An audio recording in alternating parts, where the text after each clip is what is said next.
بسم الله الرحمن الرحيم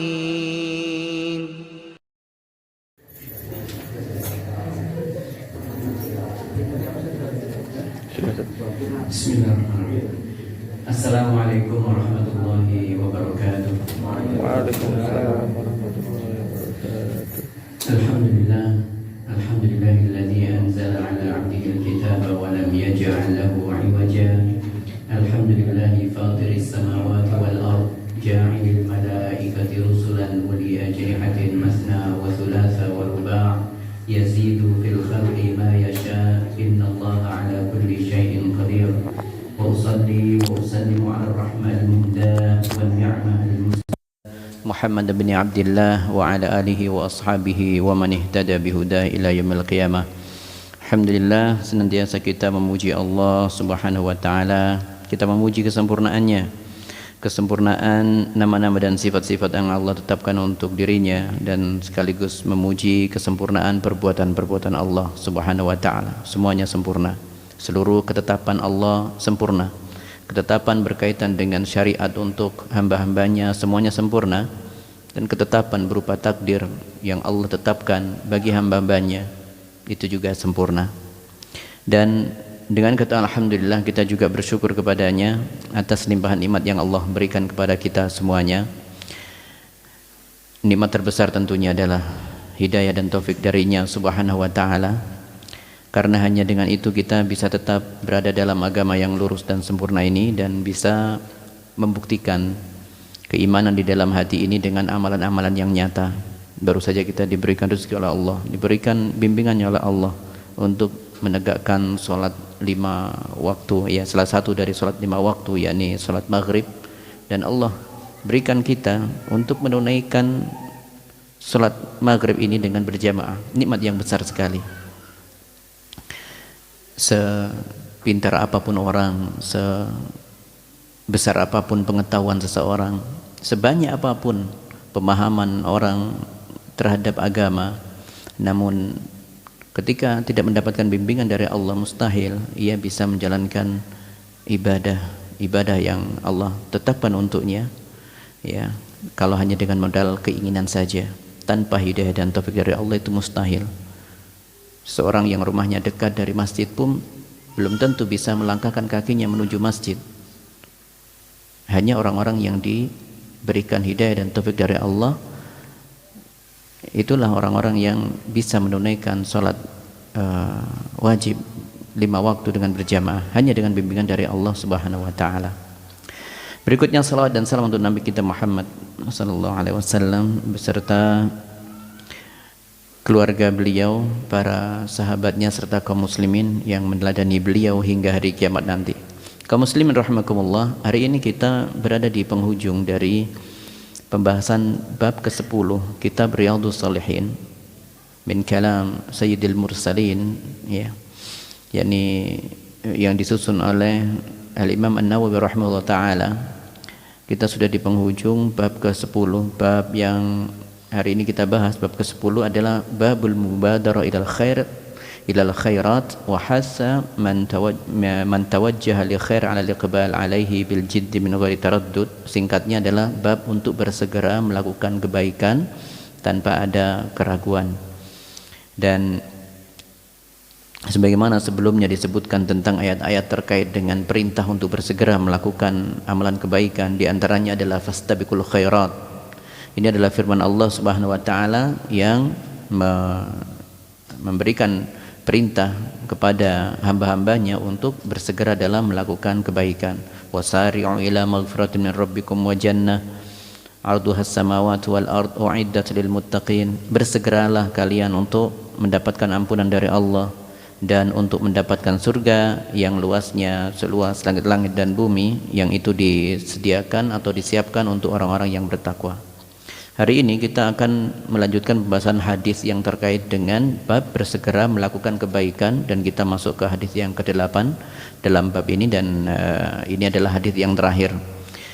Hadis yang terakhir ini, hadis ke-8 ini disebutkan, yakni anhu ini berarti kepada Abu Hurairah, ya, masih kepada Abu Hurairah.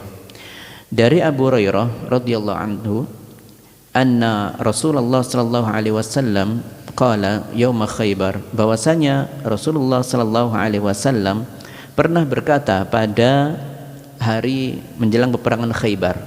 Jadi ini di momen peperangan Khaybar, sebelum peperangan Khaybar ya. Jadi di masa-masa akan melakukan perang Khaybar. Apa kata Rasulullah sallallahu alaihi wasallam? La u'tiyanna hadhihi ar-rayata rajulan yuhibbullaha wa rasuluh. La u'tiyanna hadhihi ar-rayah, sungguh aku akan memberikan panji ini, ya ini semacam bendera ya, panji ini rajulan kepada seseorang, yuhibbullaha wa rasulah, yang orang tersebut mencintai Allah dan Rasulnya.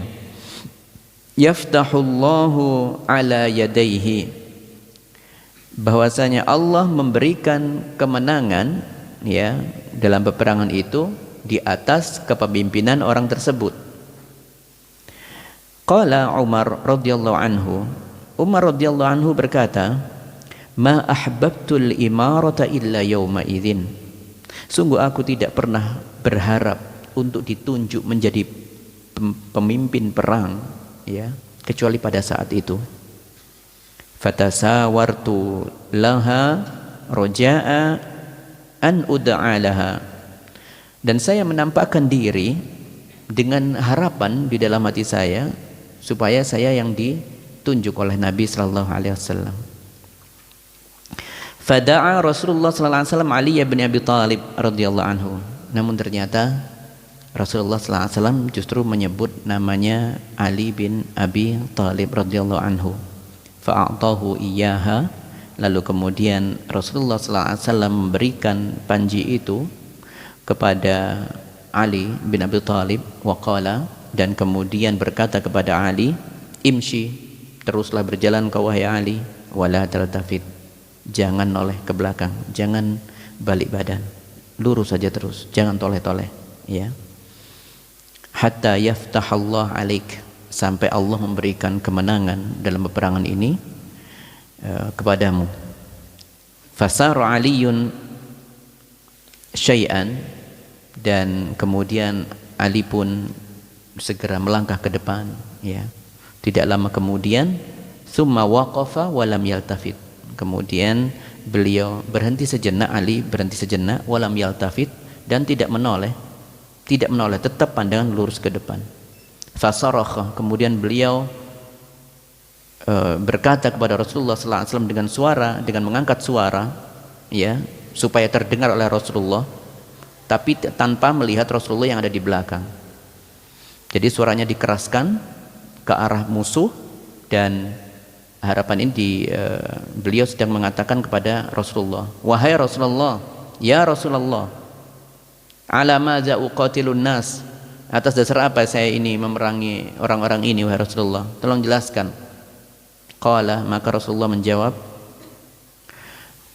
qatilhum hatta yashhadu an la ilaha illallah, perangi mereka sampai mereka mau mengikrarkan kalimat tauhid la ilaha illallah, wa anna Muhammadar Rasulullah, dan mereka mau bersaksi bahwasanya Muhammad itu adalah utusan Allah. Fa idza fa'alu dzalika, kalau mereka mau, mereka menerima ajakanmu itu, fa in fa'alu dzalik, fa idza fa'alu dzalik, jika mereka menunaikan apa yang kau sampaikan ya, mereka memenuhi ajakanmu, faqad mana'u minka dima'ahum wa amwaluhum illa bihaqqiha, sungguh mereka berarti telah menjaga harta-harta mereka dan darah-darah mereka kecuali dengan haknya. Wa hisabuhum 'ala Allah, dan perhitungannya dikembalikan kepada Allah Subhanahu wa taala. Rawahu Muslim. Rawahu Muslim. Ya. Di sini kita bicara tentang peristiwa, yaitu peristiwa peperangan Khaybar. Khaybar ini ada jaraknya kurang lebih 150 km dari arah Madinah. Berarti posisi Nabi dan kaum muslimin saat itu sudah hijrah di Madinah dan sudah di tahun ke-7. Ya, jadi sudah 7 tahun mereka, ya, kaum muslimin beserta Nabi sallallahu alaihi wasallam menetap di Madinah semenjak hijrahnya ke Madinah. Karena 13 tahun di Mekah itu kemudian ada perintah hijrah karena memang tidak ada perkembangan yang signifikan terhadap penerimaan agama Islam di sana. Justru yang terjadi adalah penolakan-penolakan dan kemudian kezaliman-kezaliman terhadap kaum muslimin, dan intinya tidak membuahkan hasil, sehingga kaum muslimin mendapatkan perintah untuk hijrah meninggalkan negara kufur itu saat itu, yaitu kota Mekah, kota yang kufur saat itu, untuk menuju tempat untuk berhijrah ke tempat yang mereka kaum muslimin diterima oleh penduduknya di sana. Maka akhirnya tahun pertama hijrah itu Nabi sallallahu alaihi wasallam berangkat bersama Abu Bakar dan seluruh kaum muslimin juga menuju ke sana sampai pada akhirnya tahun ke-7, ya. Tahun ke-7 ini terjadi peristiwa perang Khaybar. Perang Khaybar ini masih ada urusannya dengan orang-orang Yahudi, dan kita ketahui bersama bahwa di kota Madinah itu ada 3 kabilah Yahudi yang terkenal, ada Bani Qainuqa, Bani Nadir, dan Bani Quraidah. Ya, ini memang sekelompok orang-orang Yahudi yang sengaja menanti kedatangan Rasul yang terakhir, yang mana mereka berharap Rasul terakhir itu dari jalur Ishak, ya, dari jalur Yakub, dan Yakub itu dari jalurnya Ishak, ya, dikenal dengan dari keturunan Bani Israel, ya. Bani Yakub itu Bani Israel, dan Yakub itu keturunannya Ishak. Sedangkan realitanya yang ditunjuk, yang diutus oleh Allah menjadi Rasul saat itu adalah dari keturunannya Ismail, bukan dari keturunannya Ishak, sehingga mereka tidak mau menerima kerasulan atau risalah dari Nabi Muhammad sallallahu alaihi wasallam. Nah, kemudian di antara ketiga kelompok dari orang Yahudi ini akhirnya harus diusir oleh Nabi sallallahu alaihi wasallam karena melakukan pembangkangan, melakukan pengkhianatan, ya. Akhirnya diusir dari kota Madinah sehingga mereka pindah ke Khaybar. Nah, ternyata ketika di Khaybar ini, ya, orang-orang Yahudi di situ ternyata menyusun kekuatan militer, ya, memperkuat kekuatan militer untuk terus menyakiti Nabi sallallahu alaihi wasallam dan kaum muslimin. Jadi ternyata diusirnya mereka ke sana itu justru dijadikan kesempatan oleh orang-orang Yahudi di Khaybar, ya. Khaybar nama tempat. Itu bentengnya terkenal sekali, sangat kuat, ya, ada berlapis-lapis, ada 7 atau 8 benteng berlapis-lapis, susah ditembus, ya. Dan itu sudah disiapkan memang untuk mengcounter serangan orang-orang muslim. Nah, pada masanya, ya, pada akhirnya ada perintah untuk memerangi orang-orang Yahudi di Khaybar ini. Nah, kita bicara tentang perkataan Nabi sallallahu alaihi wasallam, la'utiyanna hadhir rayah. Ini terjadinya di malam hari. Penyerangannya besok pagi. Di malam hari seperti saat ini, di malam harinya, jika besok itu penyerangannya, maka malam ini, saat ini Nabi sallallahu alaihi wasallam mengatakan, ya, la'utiyanna hadhir rayah. Ini panji aku akan berikan kepada siapa? Rajulan, kepada seseorang, tidak disebutkan namanya, tidak menunjuk, tidak disebutkan. Rajulan yuhibbullah wa rasulah.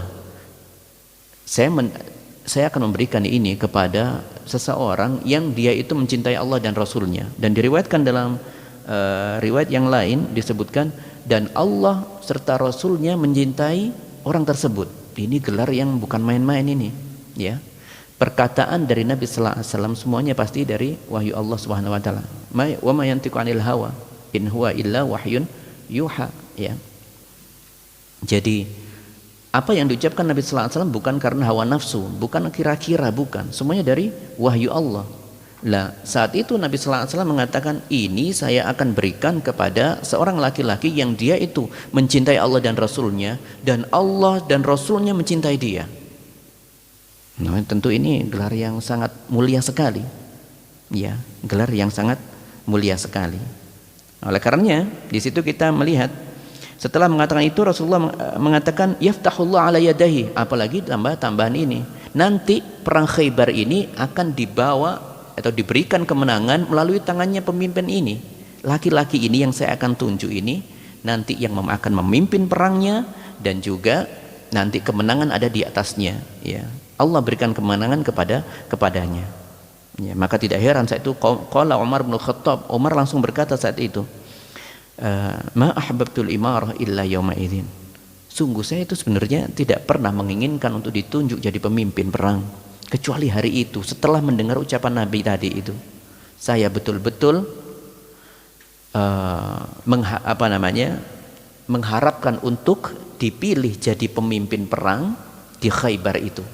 Sebelumnya saya tidak pernah, karena peperangan itu sudah terjadi mulai tahun 2 Hijriah. Peperangan dalam Islam itu tidak pernah terjadi ketika di fase Mekah, tidak pernah, karena kondisi kaum muslimin saat itu masih lemah. Kekuatan baru terbentuk, kekuatan militernya sudah terbentuk, keimanan semakin kuat. Itu ada di kota Madinah, dan tidak ada peperangan di tahun pertama Hijriah. Baru peperangan pertama yang terkenal yaitu perang Badr. Itu adalah awal peperangan yang terkenal itu di perang Badr. Jadi tahun 2 Hijriah. Jadi awal perang tahun 2, nanti ada peperangan berikutnya, ada Uhud, perang ini dan itu, ya. Sampai tahun ke-7 Hijriah perang Khaybar. Jadi rentetan perang itu kalau diurut, jadi mulai tahun 2 Hijriah itu mulai terjadi peperangan. Kaum muslimin sudah memiliki kekuatan militernya sudah bisa dinilai bagus, ya, sudah cukup kuat, ya.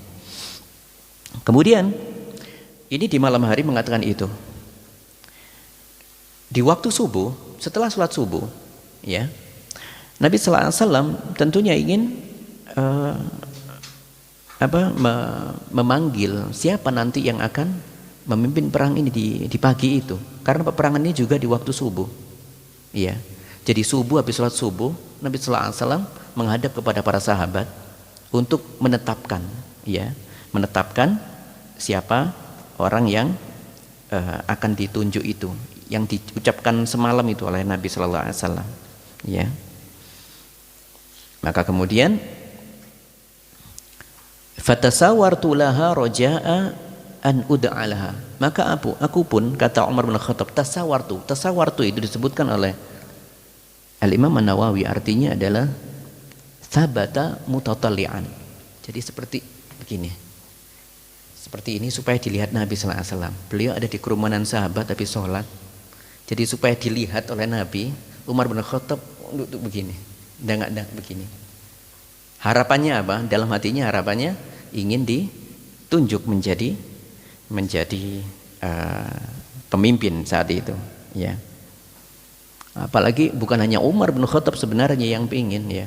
Karena ternyata dalam riwayat yang lain disebutkan fabatan nas yadukuna, ya.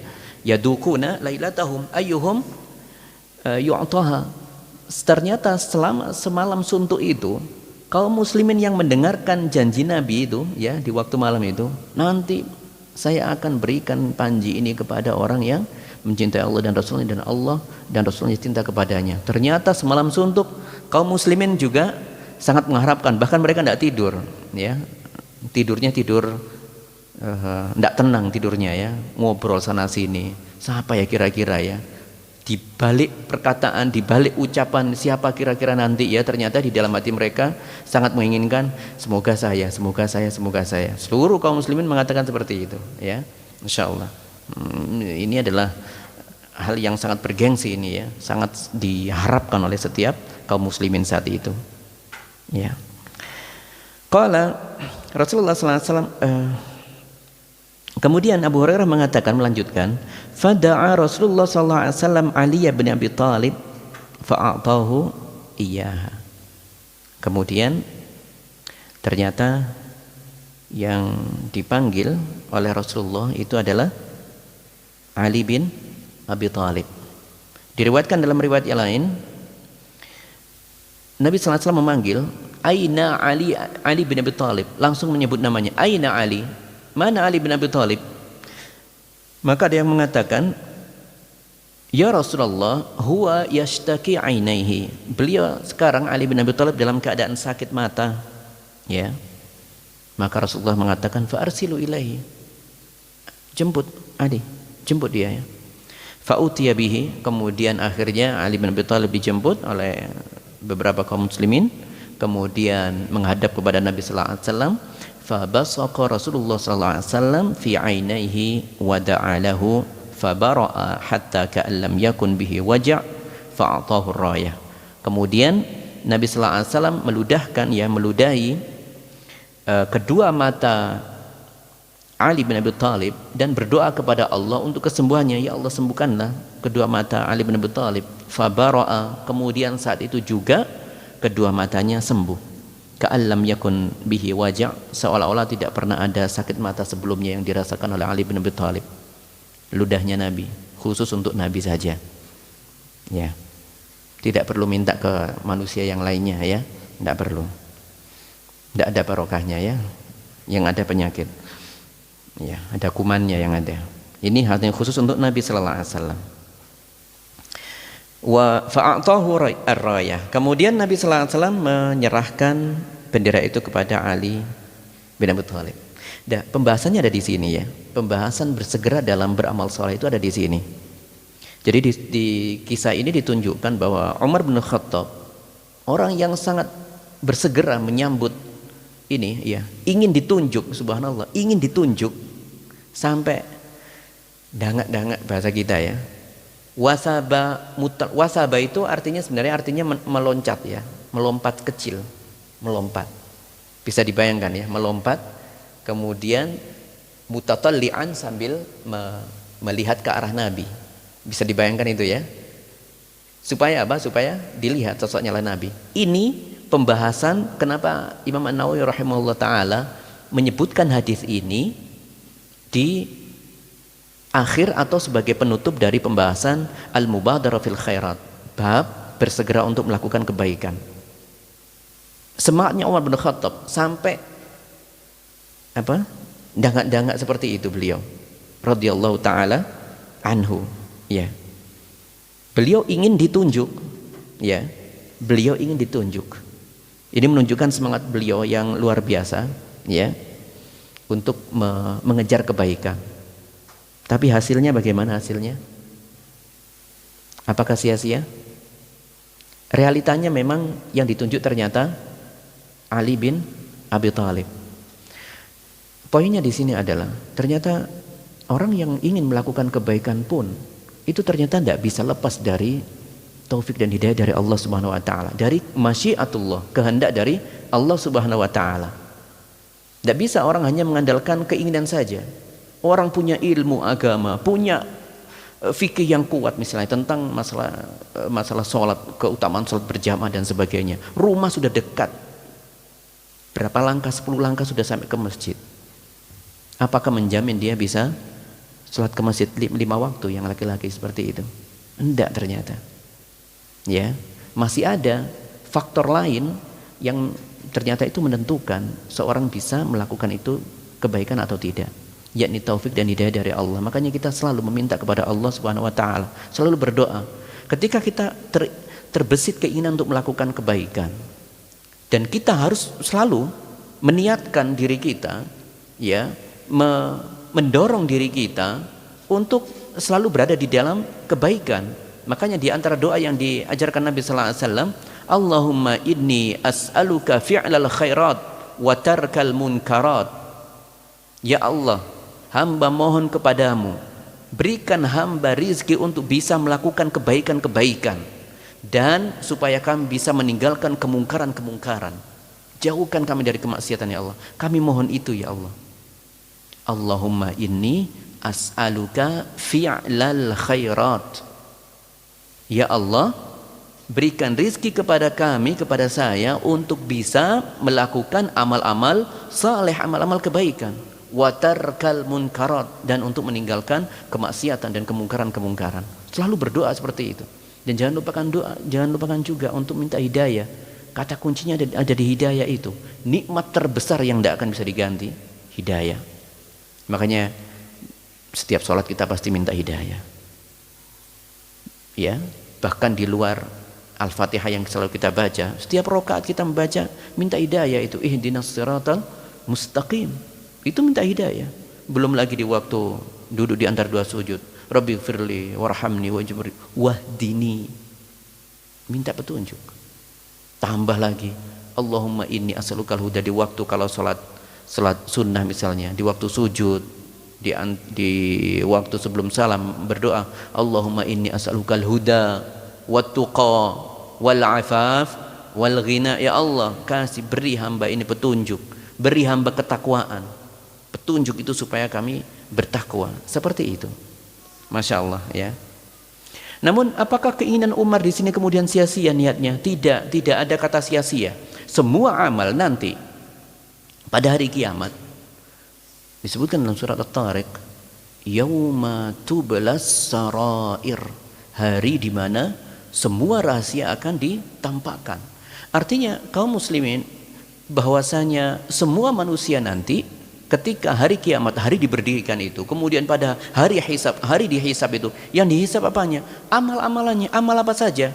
Amal hati, amal lisan, amal anggota tubuh yang lainnya. Karena tidak ada perkataan, pekerjaan tangan, pekerjaan kaki, kecuali semuanya dilandasi dengan hati. Hati ini hisabnya panjang sekali. Hati itu, ya. Yauma tublas sarair. Semua yang terbersit dalam hati berupa keburukan, waliyadzubillah, akan diminta pertanggungjawaban. Kenapa kau hasad? Kenapa kau hasad? Kenapa kau benci sama si fulan? Kenapa kau ada riya dalam hatimu? Itu dipertanyakan di sana nanti. Amalan hati semuanya ditanya. Kenapa kau tidak ada rasa takut kepada Allah? Ditanya. Kenapa kau tidak ada rasa cinta kepada Allah? Kenapa cintamu kurang sekali sama Allah dan Rasulnya? Ditanya semuanya di hari kiamat. Nasallallahu alaihi wasallam. Semoga Allah berikan kita keselamatan nanti. Adapun amalan-amalan hati yang bagus itu sangat diharapkan ya. Semoga kita mendapatkan dari situ juga rasa cinta kita kepada Allah, taat kita kepada Allah, khusyuk kita dalam sholat, itu semuanya dihitung. Keikhlasan kita dalam beramal, ya. Ikhlasnya kita melakukan amal soleh, semuanya akan dihitung. Bahkan niat melakukan kebaikan meskipun tidak bisa melakukannya karena uzur, karena takdir dari Allah tidak bisa melakukannya, tetap dihitung sebagai amal kebaikan. Niat saja loh dapat kebaikan. Kata Nabi sallallahu alaihi wasallam, man hamma bihasanatin falam ya'malha kutibat lahu hasanah.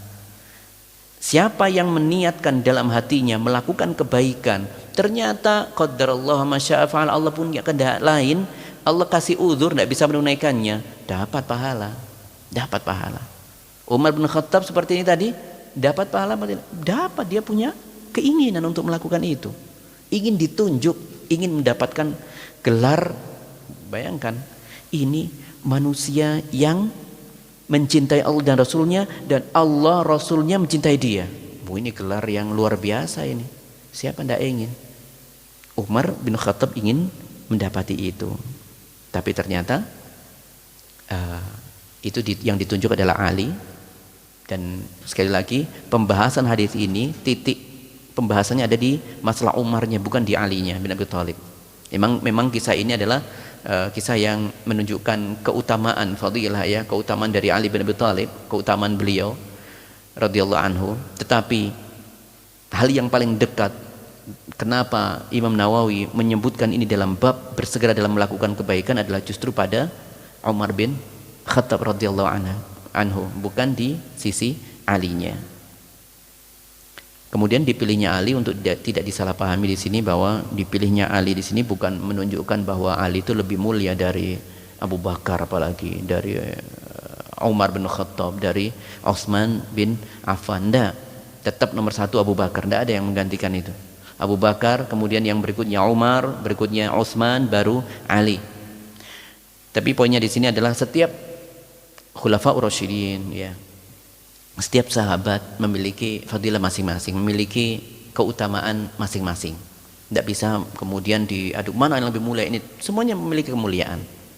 Dan yang secara terurutan yaitu sesuai dengan penyebutan namanya, siapa yang masuk surga lebih dulu di situ. Yang disebutkan namanya Abu Bakar, Umar fil jannah, Utsman bil jannah, Ali bil jannah, dan seterusnya. Hadza wallahu alam bissawab. Jadi seperti itu. Ini kita bicara tentang sosok Umar bin Khattab yang sangat semangat sekali di situ untuk mendapatkan gelar ini. Kemudian setelah menunjuk Ali dan memberikan benderanya kepada Ali, yakni panjinya kepada Ali, Nabi sallallahu alaihi wasallam berkata, "Imshi." Jalan kau Ali, nanti jalan ya, maju ke depan. Tentunya bersama pasukanmu. Kau bawa pasukanmu untuk menuju barisan musuh sana. Semuanya, ya. Wala taltafit. Pesannya Nabi singkat. Imshi wala taltafit. Jalan, jangan tengok belakang. Jangan tolak-tolak ke belakang, jangan. Lurus saja ke sana, lihat. Hatta yaftahallahu alaik.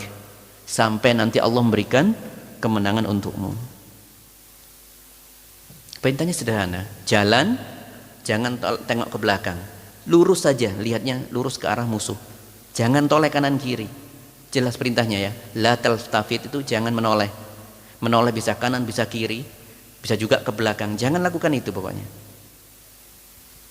Kemudian qala Abu Hurairah melanjutkan kisahnya, fasara aliyun syai'an.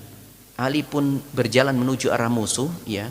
Setelah sekian langkah, waqaf, beliau berhenti, walam yaltafit, dan beliau berhenti itu tidak menoleh kemana-mana, tidak menoleh ke arah Nabi, dan beliau berteriak, ya, lebih tepatnya ya, seperti berteriak, menyeru kepada Nabi. Sorokha itu bersuara dengan lantang, ya, mengangkat suaranya, meninggikan suaranya. Ya Rasulullah, kencang suaranya supaya terdengar Nabi di sana, di belakangnya, tapi tanpa melihat ke arah Nabi Muhammad SAW. Ala madza uqatiluhum, untuk apa saya membunuh mereka? Untuk apa saya memerangi mereka ini? Dasarnya apa ya Rasulullah?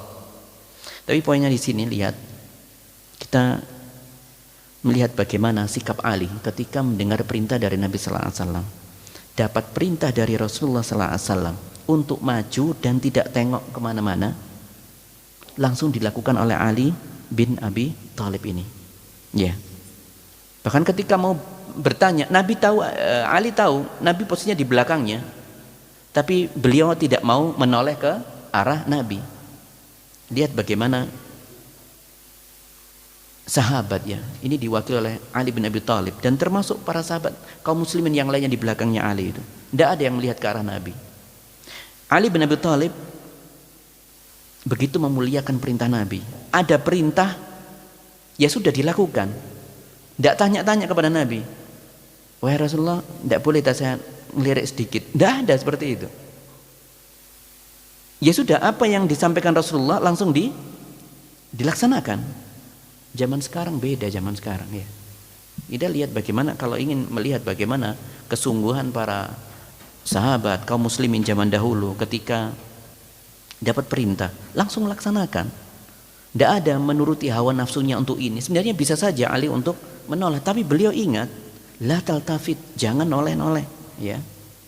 Ya, jangan noleh-noleh. Kalau sekarang ada hadis Nabi dibacakan, masih tanya macam-macam. Seperti ketika kita bicara tentang sebuah hadis Nabi sallallahu alaihi wasallam, la tusafirul mar'ah illa ma'adhi mahram, misalnya.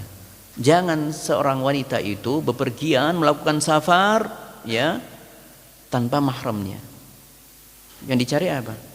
Loh, itu kan dulu. Sekarang kan sudah ini, kan ada kendaraan ini. Cari alasan macam-macam. Ya. Ndak langsung lakukan, ndak. Cari cara, gimana caranya untuk membantah atau melanggar aturan itu. Ya. Aturan itu. Ya. Ketika ada perintah a'ful lihya, biarkanlah jenggot itu panjang. Ya. Nah, apa perintahnya? Loh, itu kan dulu dalam rangka untuk menyelisih Yahudi. Sekarang Yahudi damai-damai aja dengan kita, ya. Maka tidak usah seperti itu lagi. Cari cara untuk apa? Cara untuk membantah. Tidak dilakukan, tidak. Sama ketika menggunakan apa? Menutup wanita itu diwajibkan untuk menutup auratnya, ya. Dengan berjilbab, yakni menutup dari kepala sampai kaki, ya. Apa yang dikatakan oleh orang-orang yang mendengarkan itu? Loh, itu kan budaya Arab. Sampai hari ini kita mendengar itu. Jangan dibawa budaya Arab ke sini. Ya sudah, orang Jawa sudah, muslimahnya kondean aja, pakai gelung aja sudah cukup. Yang penting menjaga diri, ya. Gimana gelungan terus pakainya ketat, ya. Waliyadzubillah. Itu menolak apa? Menolak perintah dari Nabi Shallallahu Alaihi Wasallam. Ya. Ketika dikatakan oleh Nabi Sallallahu Alaihi Wasallam, la salata illa bi ummil kitab, atau kama qala, tidak sah salat kecuali dengan apa? Dengan membaca Al-Fatihah. Al-Fatihah itu hal yang harus dibaca ya.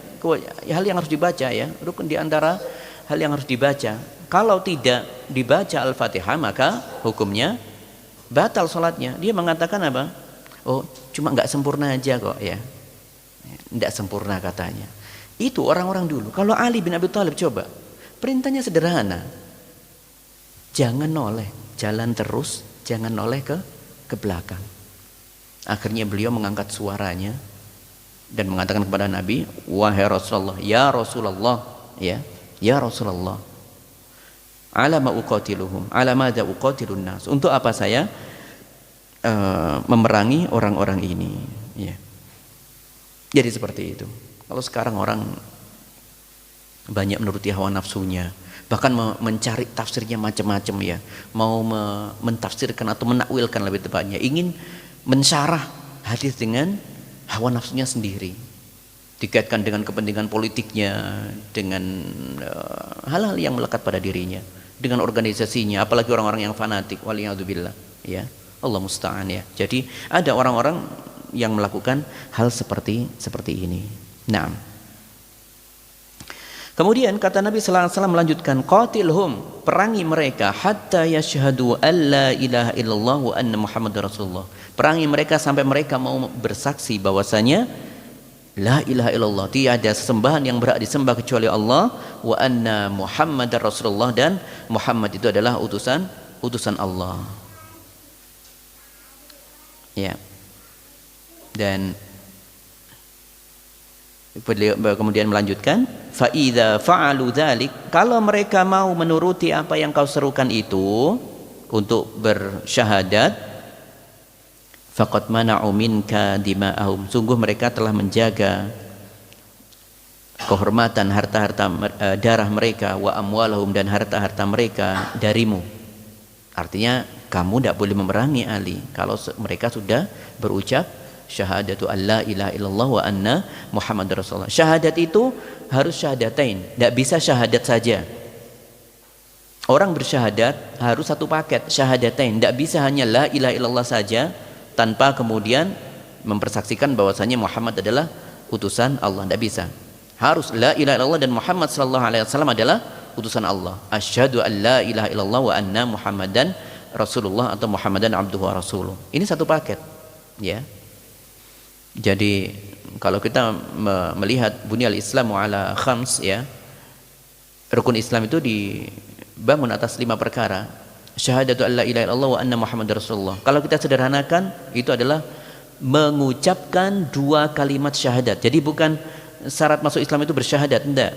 Mengucapkan 2 kalimat syahadat, harus dipastikan 2 kalimat syahadat. Nanti kalau satu syahadat saja nanti dianggap bisa menggugurkan tentang Muhammad itu utusan Allah Subhanahu wa taala ya, Muhammad sallallahu alaihi wasallam. Seperti orang Yahudi, mereka bersyahadat la ilaha illallah. Ya.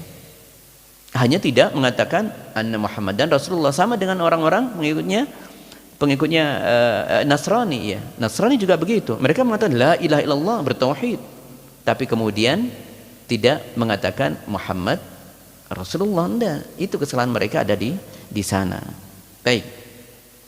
Kalau kita melihat di sini, qatilhum hatta yashhadu alla ilaha illallah, perangi mereka sampai mereka mau untuk mengucapkan 2 kalimat syahadat. Dan ini adalah tujuan sebenarnya dari jihad fisabilillah. Tujuan inti dari perang jihad itu bukan memerangi dengan senjata, itu menjadi tujuannya, kemudian menumpahkan darah musuh-musuhnya, bukan itu tujuan aslinya. Aslinya bukan itu. Tujuan jihad itu adalah apa? Untuk mengajak orang-orang kafir keluar dari kekafirannya, orang-orang musyrik keluar dari kesyirikannya untuk berpindah ke muwahhid, menjadi ahli tauhid. Ya. Jadi tujuannya bukan untuk menumpahkan darah. Jihad fisabilillah hukum asalnya seperti itu. Hanya karena masalah kekufuran dan kesyirikan itu menjadi perkara terburuk di alam semesta ini, ya. Makanya Ketika kita sudah tahu itu, maka kita harus menyerukan ya orang-orang muslim ketika berjihad di jalan Allah, tidak boleh langsung kemudian menyerang mereka tanpa mengajak mereka untuk berucap 2 kalimat syahadat terlebih dahulu.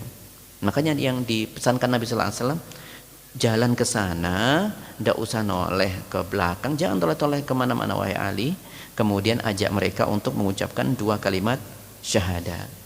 Ya. Jadi jihad di medan perang itu tidak dilakukan kecuali dengan jihad awal, yakni yang mengawalinya yaitu jihad dengan ilmu. Wajahiduhum bihi jihadan kabira. Ya. Wahai Muhammad, perangi mereka, berjihadlah, perangi mereka. Apa namanya? Berjihadlah ya, dengan apa? Bihi, dengan ilmu, dengan Al-Qur'an. Ya, ajak mereka, dakwai mereka dengan Al-Qur'an terlebih dahulu. Ya. Jadi jihad yang pertama dilakukan itu adalah jihad dengan ilmu. Jihad dengan ilmu. Ilmu itu maksudnya adalah dengan Al-Qur'an, karena pusat atau sumber keilmuan itu adalah dari Al-Qur'an. Makanya Allah perintahkan Nabi Muhammad sallallahu alaihi wasallam wajahidhum bihi jihadan kabira, dan itu adalah jihad besar. Jihad besar. Jadi tidak ada jihad fisabilillah di medan perang kecuali itu diawali dengan jihad dengan ilmu, dengan Al-Qur'an ya, dengan Al-Qur'an. Dan kalau sudah mereka menerima tadi, kalau sudah orang-orang kafir itu mau menerima seruanmu wahai Ali, ya, menerima seruanmu, ya, maka haram darah dan harta mereka untuk diambil olehmu, ya. Tidak boleh kau memerangi mereka, nyerang mereka, melukai mereka, kemudian merampas harta mereka, ya, sebagai ghanimah. Tidak boleh, ya. Namun demikian, kecuali kalau ada haknya yang benar. Kenapa? Karena ucapan la ilaha illallah itu ada konsekuensinya. Orang mengucapkan la ilaha illallah Muhammadur Rasulullah itu tidak berhenti sampai di situ. Masih ada tahapan-tahapan lainnya yang harus dilakukan. Ada amalan-amalan yang harus dibuktikannya. Kalau orang sudah mengatakan la ilaha illallah wa anna Muhammadur Rasulullah, maka kewajiban pertama apa? Iqamis shalah, rukun Islam. Iqamis shalah wa itaiz zakah wa shaum Ramadan wa hajjul bait liman istata'a ilaihi sabila, atau kama qala. Ada rukun kelima itu. Kalau sudah syahadat 2 dibaca itu, kemudian diwajibkan apa? Mendirikan sholat. Ini yang dimaksud adalah sholat 5 waktu, bukan sholat sunnah, sholat 5 waktu. Karena itu yang diwajibkan. Dan ini tidak bisa digantikan dengan rukun-rukun yang lainnya. Ini rukun sholat ini tidak bisa ditinggalkan dengan alasan apapun, kecuali kalau akalnya sudah tidak berjalan, ya, dalam keadaan koma misalnya, atau yang terakhir adalah ketika sudah meninggal jelas tidak bisa. Sakit tetap sholat, sakit tetap sholat, dalam keadaan lemah di atas kasur tidak bisa, wudhu tidak bisa, ini tetap sholat, tidak bisa. Kalau puasa masih bisa ditinggalkan, tidak bisa puasa bisa dengan membayar fidyah. Kalau misalnya orang tua sudah tidak kuat lagi, kalau puasa justru bahaya, maka dia bisa membayar fidyah dan sebagainya, masih bisa. Orang menunaikan zakat, kalau tidak punya kewajiban ya tidak usah bayar zakat, kan seperti itu. Kalau punya syaratnya terpenuhi baru bisa menunaikan zakat. Semuanya ada syaratnya yang lain ini. Kalau sehat, kalau punya harta dan sehat, yaitu untuk ibadah haji, bisa ditinggalkan. Sholat tidak bisa, mau sakit, mau sehat, mau punya uang, mau punya enggak, tetap harus sholat. Nah inilah. Jadi ini yang disampaikan dalam hadis ini, ya. Jadi memerangi itu seperti itu. Kalau mereka sudah bersyahadat, ya sudah, ya, biarkan mereka, jangan diperangi. Wa hisabuhum 'alallah, ditutup dengan kalimat wa hisabuhum 'alallah. Dan perhitungannya, hisabnya itu ada pada Allah. Maksudnya apa? Mereka bersyahadat di hadapanmu, mengucapkan 2 kalimat syahadat itu dengan hati atau karena terpaksa, sudah, kamu tidak usah cari tahu itu, ya. Kau hanya Ali, kau hanya menghukumi mereka itu dari yang nampak saja. Kalau mereka sudah mau bersyahadat, ya sudah, berarti mereka sudah menjaga harta-harta mereka darimu supaya tidak kau perangi, ya, dan seterusnya. Wa hisabu ma'allah. Adapun kalau mereka munafik, ya sudah, itu serahkan kepada Allah. Mereka mengatakan la ilaha illallah tetapi ternyata tidak menunaikan kewajiban-kewajibannya sebagai seorang muslim. Dan la ilaha illallah itu ada konsekuensinya tadi itu, harus dibuktikan dengan amal yang nyata. Oleh karenanya di antara riwayat satu yang terakhir ini, yakni Nabi SAW mengatakan miftahul jannah la ilaha illallah, kunci surga itu la ilaha illallah. Tetapi kemudian ketika Nabi ditanya seperti itu, Nabi mengatakan iya, kunci surga itu dengan la ilaha illallah, lakin la budda min amal, tetapi dia harus disertai dengan apa? Dengan amal yang nyata. Karena kunci itu butuh gerigi. Kunci, tahu kunci ya? Kunci itu tidak mungkin ada kunci kemudian tanpa ada gerigi-geriginya itu.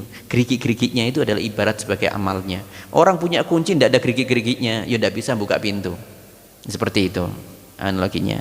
Ini adalah dikatakan dalam sebuah riwayat. Hadza wallahu a'lam bishawab. Semoga ini cukup ya, dan kita semoga bisa mengambil pelajaran di sini ya. Kata kuncinya tadi yakni jangan lupakan untuk memunculkan keinginan ya, keinginan untuk selalu melakukan kebaikan. Niat apapun meskipun terlihat mustahil bagi kita, tetap ingat, ya Allah saya ingin seperti ini, saya ingin seperti ini. Lakukan itu, tidak akan ada kerugian di dalamnya. Setiap niat kebaikan ya, itu ada catatannya ya, ada catatannya, tidak kemudian sia-sia.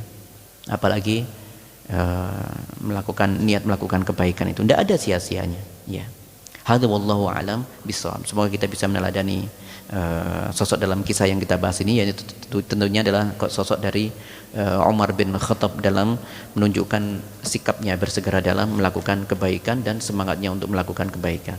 Ya, semoga Allah berikan taufik dan hidayahnya untuk kita semuanya agar kita bisa membuktikan keimanan dalam hati kita ini dengan amalan-amalan yang nyata yang bisa mengantarkan kita menuju surganya Allah Subhanahu wa taala. Semoga Allah tempatkan kita nanti di surga tertingginya, dan semoga Allah berikan kita nikmat tertinggi di surga nanti berupa kemampuan untuk bisa melihat wajah Allah Subhanahu wa taala. Amin ya rabbal alamin. Kita tutup dengan kafaratul majlis. Subhanakallahumma hamdika asyhadu an la ilaha illa anta astaghfiruka wa atubu ilaik. Assalamualaikum warahmatullahi wabarakatuh.